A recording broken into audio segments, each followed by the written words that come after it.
ഞാൻ അതല്ല പറഞ്ഞു, ഈ രേഖകളൊക്കെ ഞാൻ അന്നും ഇന്നും പറയുന്നു, ഇതിന്റെയൊക്കെ രേഖകൾ എൻ്റെ കയ്യിലുണ്ട്. അത് തിരുവനന്തപുരത്ത് പോയി കാണിക്കണ്ട, നമുക്ക് എവിടെ വേണേലും കാണിച്ചു തരാം. ഇപ്പൊ ആളുടെ റിപ്പോർട്ടർ വിടുകയാണെങ്കിൽ ഓരോന്നായിട്ട് ഞാൻ നേരത്തെ പോലെ കാണിച്ചു കൊടുക്കാം. അവിടെ ഒരാൾക്കെങ്കിലും സ്വർണം കിട്ടാതിരുന്നിട്ടുണ്ടോ? ഈ 35 വർഷമായിട്ട് ഒരു രൂപ കിട്ടാതിരുന്നിട്ടുണ്ടോ? ഒരു ഗ്രാം സ്വർണം കിട്ടാതിരുന്നിട്ടുണ്ടോ? അതല്ലേ നോക്കേണ്ടത്. അടുത്ത കാലത്ത് ഹണി റോസിനെ കൊണ്ടുവന്നു അവരൊരു പ്രത്യേകത ഉണ്ട്, അത് വെച്ച് വട്ടം ചുറ്റിച്ച് അവരെ കാണിച്ചു. പിന്നെ അത് ചുറ്റിച്ചല്ലോ, വളച്ചല്ലോ, ഒടിച്ചില്ലല്ലോ. അതിലെന്താ കുഴപ്പം? അത് ആകർഷിക്കുന്ന ഭാഗം എങ്ങനെ വ്യക്തമായിട്ട് മനസ്സിലായി ഇതാണെന്നുള്ളത്? ഞാൻ ഇന്ന ഭാഗമാണെന്ന് തൊട്ട് നോക്കിയിട്ടൊന്നും പറഞ്ഞിട്ടില്ല. അല്ലാണ്ട് ഞാൻ അവിടെ ഹണി റോസിനെ കൊടുത്തിട്ട് ഖുർആനെല്ലാം പറ്റില്ല. ഞാൻ ഹണി റോസിനെ കൊടുത്തു, അത് മുതലാക്കുക എന്ന് പറഞ്ഞ കച്ചവടം ചെയ്യാനാണ്. ഓർണമെന്റ്സ് ഇട്ട് ഡയലോഗ് അടിച്ച് തമാശ പറഞ്ഞ് ആൾക്കാരിലേക്ക് വൈറലാക്കി എന്റെ സ്വർണം വെക്കണ കച്ചവടമാണ്. ഈ മലങ്കര ക്രെഡിറ്റ് സൊസൈറ്റി അല്ലെ, അത് നടത്തിയ അതിന്റെ ഇടപാടുകളെല്ലാം തന്നെ ഇല്ലീഗൽ ആയിരുന്നു എന്നാണ് അദ്ദേഹം ആരോപിച്ചിരിക്കുന്നത്. എന്താണ് അതിനെപ്പറ്റി പറയുന്നത്? എന്താ ഇല്ലീഗൽ എന്ന് പറഞ്ഞാൽ എന്താന്നുള്ളത് അവൻ പറഞ്ഞില്ല. അതിലും എന്തോ സംശയങ്ങൾ ഉണ്ടെന്നാ പറഞ്ഞത്. ഇപ്പൊ ഞാൻ പറഞ്ഞു അത് ഓപ്പൺ ആണ്, എൻ്റെ കയ്യിൽ രേഖ. ഞാൻ അതല്ല പറഞ്ഞു, ഈ രേഖകളൊക്കെ ഞാൻ അന്നും ഇന്നും പറയുന്നു, ഇതിന്റെയൊക്കെ രേഖകൾ എൻ്റെ കയ്യിലുണ്ട്. അത് തിരുവനന്തപുരത്ത് പോയി കാണിക്കണ്ട, നമുക്ക് എവിടെ വേണേലും കാണിച്ചു തരാം. ഇപ്പൊ ആളുടെ റിപ്പോർട്ടർ വിടുകയാണെങ്കിൽ ഓരോന്നായിട്ട് ഞാൻ നേരത്തെ പോലെ കാണിച്ചു കൊടുക്കാം. ഞാൻ വെൽക്കം ചെയ്തുല്ലോ. മലങ്കര ക്രെഡിറ്റ് സൊസൈറ്റിയിൽ എന്തെങ്കിലും തട്ടിപ്പുണ്ടോ? നോക്കാവുന്നതാണ്. ഒരു തട്ടിപ്പുമില്ല. അതേപോലെ ചെമ്മണ്ണൂർ ജ്വല്ലറി ഇന്റർനാഷണൽ അല്ലേ, അതെ, അതില് 12 മാസത്തേക്കുള്ള പണം ആദ്യം വാങ്ങി 11 മാസം എന്നിട്ട് സ്വർണം കൊടുക്കുന്നു. ഇങ്ങനെ കോടാനുകോടി രൂപ പിരിച്ചിട്ടാണ് താങ്കൾ ഇതിനുള്ള പണം ഉണ്ടാക്കുന്നത് എന്നാണ് അദ്ദേഹം പറയുന്നത്. ആ പണം ഉപയോഗിച്ചിട്ടാണ് ബാക്കി എല്ലാ ഏർപ്പാടും ചെയ്യുന്നത്. ഞാനാണ് 91 സ്കീം കണ്ടുപിടിച്ചത്.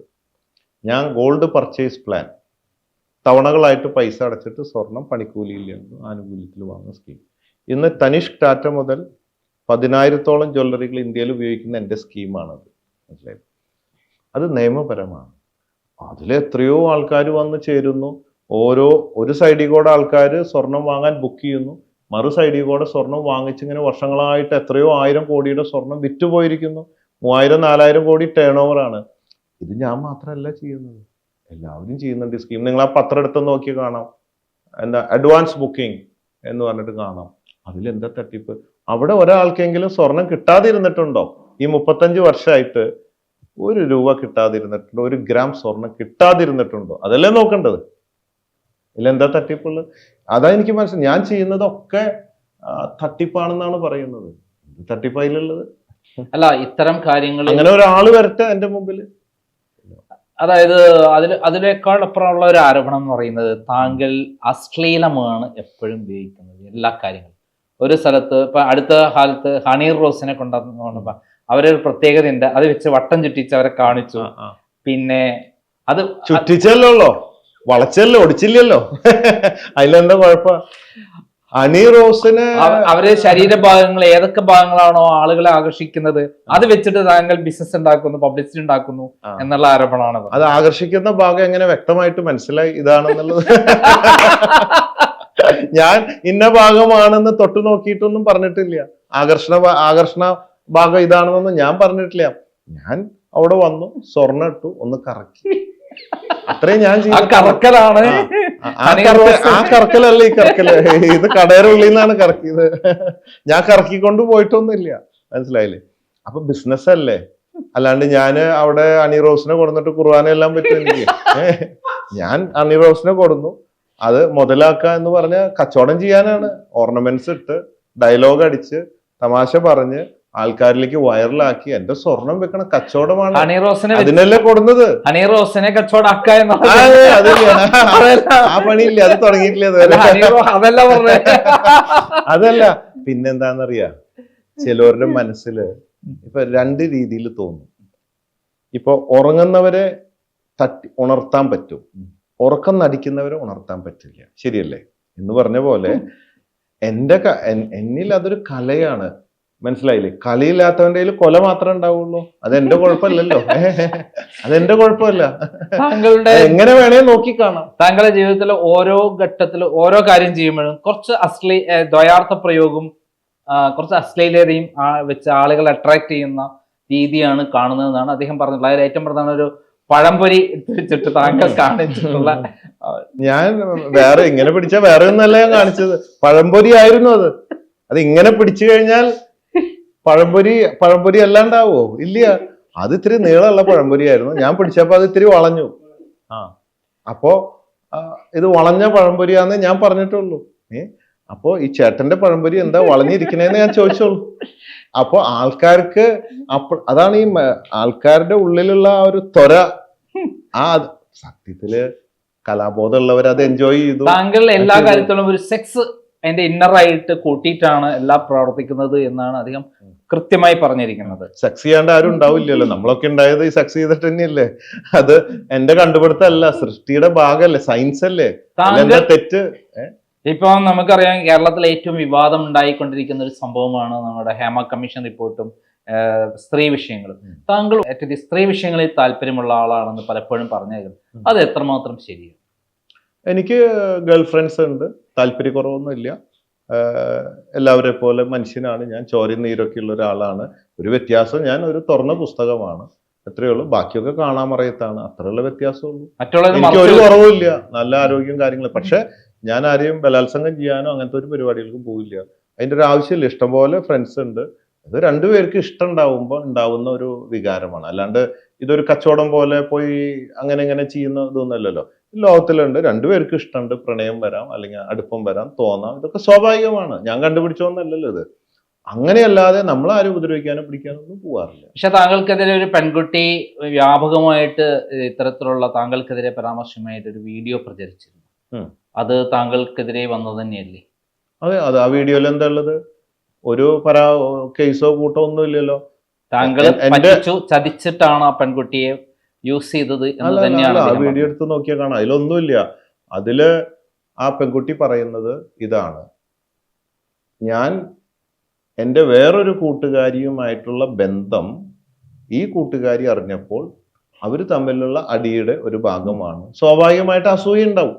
അപ്പോ കുടിക്കാത്ത ഒരു പെൺകുട്ടി പെട്ടെന്ന് ഒരു വിസ്കി ബോട്ടിൽ എടുത്തത് അങ്ങോട്ട് കുടിക്കുകയാണ് ഡ്രൈ ആയിട്ട്.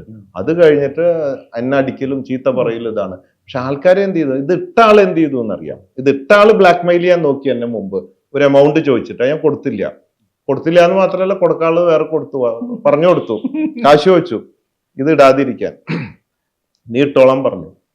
അപ്പൊ അയാൾ എന്ത് ചെയ്തത്? വൈറലാവാൻ വേണ്ടിയിട്ട് എന്റെ ഫോട്ടോ, പിന്നെ ഒരു സെക്സി ആയിട്ടൊരു ബ്ലൗസ് ഒക്കെ ഇട്ടിട്ടൊരു പെണ്ണിന്റെ ഫോട്ടോ, ബോച്ചയുടെ ലീലാവിലാസ് അങ്ങനെ എന്തോ, ഇത് കണ്ട വഴിക്ക് പെട്ടു. ആ സമയത്തൊക്കെ ഇങ്ങനത്തെ സാധനങ്ങൾ ഇറങ്ങുമായിരുന്നു, ഇത്ര റെസ്ട്രിക്ഷൻ ഇല്ലായിരുന്നു, ലൈവായിട്ടൊക്കെ കാണാമായിരുന്നു. അന്ന് അത്ര പ്രശ്നമില്ല.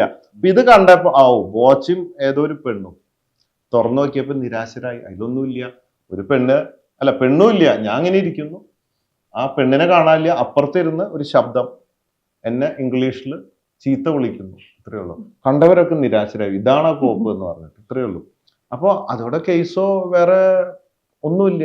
ഇപ്പോഴും ഫ്രണ്ട്സ് ആണ്. അല്ല, ഏത് കാര്യങ്ങളെയും വളരെ നിസ്സാരമായിട്ട് താങ്കൾ ഹ്യൂമർ സൈഡോട് കൂടിയിട്ട് ആണ് പ്രതികരിക്കുന്നത്. സെൻസ് ഉണ്ടായി പോയില്ല, എന്ത് ചെയ്യാൻ? സെൻസസ് ആക്കാൻ പറ്റില്ല. ഈ വിഷയത്തിലും താങ്കൾ അങ്ങനെയാണോ കാണുന്നത്? എങ്ങനെ? ഇപ്പം പറഞ്ഞ താങ്കൾ നേരത്തെ പറഞ്ഞു അങ്ങനെ ഉണ്ടാവാം, സ്ത്രീ വിഷയങ്ങളിൽ എനിക്ക് താല്പര്യമാണ്. താങ്കൾ മോഹൻലാലും തമ്മിൽ ഒരേപോലെയുള്ള ചിന്താഗതിയാണല്ലോ. അദ്ദേഹം പറയുന്നു, ഒരു ചോദ്യം ചോദിച്ചു, നമ്മളെ മനോരമയിലെ നേരെ ചൊവ്വയില് സണ്ണി ലൂക്കോസ് ഒരു ചോദ്യം ചോദിച്ചു. അതായത് താങ്കൾ ഒരു 3000 പെൺകുട്ടികളുമായിട്ട് എങ്ങനെയൊക്കെ ആയിട്ടുണ്ടല്ലോ എന്ന് പറഞ്ഞു. അതിൽ കൂടുതലുണ്ട് എന്നാണ് പറഞ്ഞത്. അതേപോലെ താങ്കൾ അതേപോലെ സ്ത്രീകളുമായി വനിതയിലെ ഇന്റർവ്യൂവിൽ അദ്ദേഹം പറഞ്ഞു, സ്ത്രീകളുമായിട്ട് താങ്കൾക്ക് ഭയങ്കര താല്പര്യമാണ്. അത് എനിക്ക് താല്പര്യമാണ്. അപ്പൊ വേറൊരു സ്റ്റാർഡസ്റ്റിന്റെ ഒരാൾ ചോദിച്ചു, നിങ്ങൾക്ക് എയ്ഡ്സ് ഉണ്ടെന്നാണല്ലോ പറയുന്നത്. അപ്പോൾ എയ്ഡ്സ് ഉണ്ടാവാം. അതേപോലെ ഹ്യൂമറായിട്ട് വളരെ സരസമായിട്ടാണ് താങ്കൾ ഇതിന് മറുപടി പറയുന്നത്. അതേപോലെ ഇപ്പൊ മോഹൻലാലിന് 3000 പറഞ്ഞു, ഇപ്പം 10000 എന്ന് പറയും. താങ്കൾ എത്ര പേർക്കില്ല? ഞാൻ ഈ നല്ല കാര്യങ്ങൾക്കൊന്നും കണക്ക് വെക്കാറില്ല. ഒരു പ്രശ്നമല്ലല്ലോ. എന്തിനാ അതിനൊക്കെ കയ്യും കണക്കൊക്കെ വെക്കേണ്ട കാര്യം? ഒരു പ്രശ്നമില്ല. അത് അതിൻ്റെതായ സമയത്ത് അതേപോലെയൊക്കെ നടക്കും. സ്നേഹം എന്ന് പറഞ്ഞിട്ട് ഇതിങ്ങനെ ആയിരക്കണക്കിന് അതൊക്കെ ഈ ഒരു പ്രാസൊപ്പിച്ച് പറയുന്നതല്ലേ ഇതൊക്കെ. അല്ലാണ്ട് ഇതെന്താ മെഷീനാണോ ഇത്? സ്വിച്ച് ഇടുമ്പോ ഉള്ള മെഷീനൊന്നും അല്ലല്ലോ. ഇടയ്ക്കൊക്കെ എപ്പോഴെങ്കിലും ഒക്കെ നമുക്ക് ബന്ധങ്ങളൊക്കെ ഉണ്ടാവാം, രണ്ടു കൂട്ടർക്ക് ഇഷ്ടം ഉണ്ടാവാം, അതൊക്കെ സംഭവിക്കുന്നതാണ്. അത്രയേ ഉള്ളൂ. അതായത് താങ്കൾ ആരെയും നിർബന്ധിച്ചിട്ടോ ബലാത്സംഗം ചെയ്തിട്ടോ ആരെയും കീഴ്പ്പെടുത്താൻ പോവാറില്ല. അങ്ങനത്തെ ഒരു പരിപാടിയില്ല. നമ്മൾ ഒരാളെ ഉപദ്രവിക്കാനില്ല. പറ്റാവുന്ന സഹായം പറ്റാവുന്ന കൊടുക്കുക, അവരെ ഉപദ്രവിക്കാതിരിക്കുക, സ്വസ്ഥമായി ജീവിക്കുക, സന്തോഷമായിട്ട് ജീവിക്കുക. ഇതാണ് എന്റെ പോളിസി. താങ്കള് കുട്ടിപ്രായത്തിൽ തന്നെ മദ്യപിച്ചു തുടങ്ങി എന്ന് പറയുന്ന ഒരു സംഭവമുണ്ട്. ബാംഗ്ലൂർ വരെ പോയൊരു കഥയാണ്. അതൊക്കെ എത്രമാത്രം ശരിയാണ്? അതൊക്കെ ശരിയാണ്. അതെന്താണ്? അത് ഞാൻ 9ാം ക്ലാസ്സിലൊക്കെ കാർ ഓടിച്ച് പോയിട്ടുണ്ട്. 6ാം ക്ലാസ്സിൽ ആദ്യമായിട്ട് കാർ എടുത്ത് അംബാസിഡർ ഓടിച്ചിട്ടുണ്ട്. അങ്ങനത്തെ ഇതൊക്കെ ഞാൻ ചെയ്യാറുണ്ട്. അതൊക്കെ കള്ള് അത്യാവശ്യം കുടിക്കും, 2 എണ്ണം ഡെയിലി അടിക്കും, അല്ലെങ്കിൽ ഒരു ബിയർ അടിക്കും. എന്ന് വെച്ചിട്ട് അങ്ങനെ കുടിയനൊന്നുമല്ല. നമുക്ക് എല്ലാത്തിനും ഒരു ലിമിറ്റ് ഉണ്ട്, നമുക്കൊരു വിൽ പവർ ഉണ്ട്. അല്ലാതെ ഇത്ര ഉത്തരവാദിത്തമുള്ള ഒരു ബിസിനസ്മാൻ ആയിട്ട് ഇങ്ങനെ പോകാൻ പറ്റുമോ? ആരോഗ്യം സൂക്ഷിക്കുന്ന ഒരു സ്പോർട്സ്മാൻ ആവാൻ പറ്റുമോ? അപ്പൊ നമ്മള് ആവശ്യത്തിനുള്ള ആരോഗ്യത്തിന് നല്ലതാണ്. അതെനിക്കറിയില്ല. ഞാൻ എന്റെ കാര്യമാണ് പറഞ്ഞത്, മറ്റുള്ളവരെ ഞാൻ പ്രോത്സാഹിപ്പിക്കില്ല. താങ്കളുടെ കാര്യത്തിൽ 2 പെഗ് അടിക്കുന്നത് കൊണ്ടാണ് ആരോഗ്യം എന്ന് ഞാൻ പറയില്ല. അതെന്റെ ഒരു സന്തോഷമാണ്. എന്റെ ആരോഗ്യത്തിന്റെ രഹസ്യം രാവിലെ ഒരു ഇഡ്ഡലി അല്ലെങ്കിൽ ഒരു ദോശ, ഒരു പഴം, ഒരു ജ്യൂസ്, വേറെ ഒന്നുമില്ല. ഉച്ചയ്ക്ക് ഇത്ര റൈസ്. ഒരു മീൽസ് എന്നൊക്കെ പറഞ്ഞാൽ എനിക്ക് ഒരു 3 ദിവസത്തേക്ക് ഉണ്ടാവും. ഇത്രേ കഴിക്കുള്ളൂ റൈസ്. രാവിലെ ഭക്ഷണം അല്ലേ, ഒരു സലാഡ്, പിന്നെ അല്പം പാനിയും, ഇത്രയേ ഉള്ളൂ. ഭക്ഷണം എന്ന് പറഞ്ഞാൽ ഒരാള് 3 നേരം കഴിക്കുന്ന ഭക്ഷണം അല്ല, എനിക്ക് ഒരു നേരത്തെ അത്രയേ ഉള്ളൂ. അത്ര വ്യത്യാസമാണ് എനിക്ക്, വളരെ കുറവാണ്. അപ്പൊ ഭക്ഷണം കുറവ് കഴിക്കുക എന്നതാണ് ആരോഗ്യത്തിന്റെ ഏറ്റവും വലിയ ലക്ഷണം. പിന്നെ ദിവസം നമ്മൾ ഒരു 8 മണിക്കൂർ ഉറങ്ങുക, വ്യായാമം ചെയ്ത് നന്നായി വേർക്കുക, വെള്ളം കുടിക്കുക. That's all. ഇത്രയും ചെയ്യുക. പിന്നെ നമ്മൾ സ്നേഹിക്കുക, സ്നേഹിക്കപ്പെടുക. വെള്ളം എത്ര കഴിക്കും? വെള്ളം ഒരു 1-1.5 കുപ്പി വെള്ളം കുടിക്കും. അത് പച്ചവെള്ളം.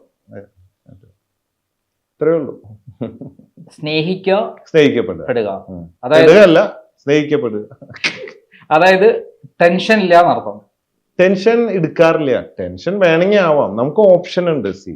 ലൈഫിൽ നമ്മൾ പഠിക്കേണ്ടത് അറിവിലൂടെ നേടേണ്ട ഒരു കാര്യം. മറ്റുള്ളവർക്ക് ലൈഫിനെ കുറിച്ച് താങ്കൾ നൽകുന്ന ഉപദേശം എന്താണ് ഇതിൽ നിന്ന്? അതെ, അപ്പൊ അതില് നമുക്കുള്ള ഓപ്ഷൻ എന്ന് പറഞ്ഞാൽ ഒരുപാട് പേര് ടെൻഷൻ അടിച്ച് മരിക്കും, എല്ലാ ദിവസവും മരിക്കും.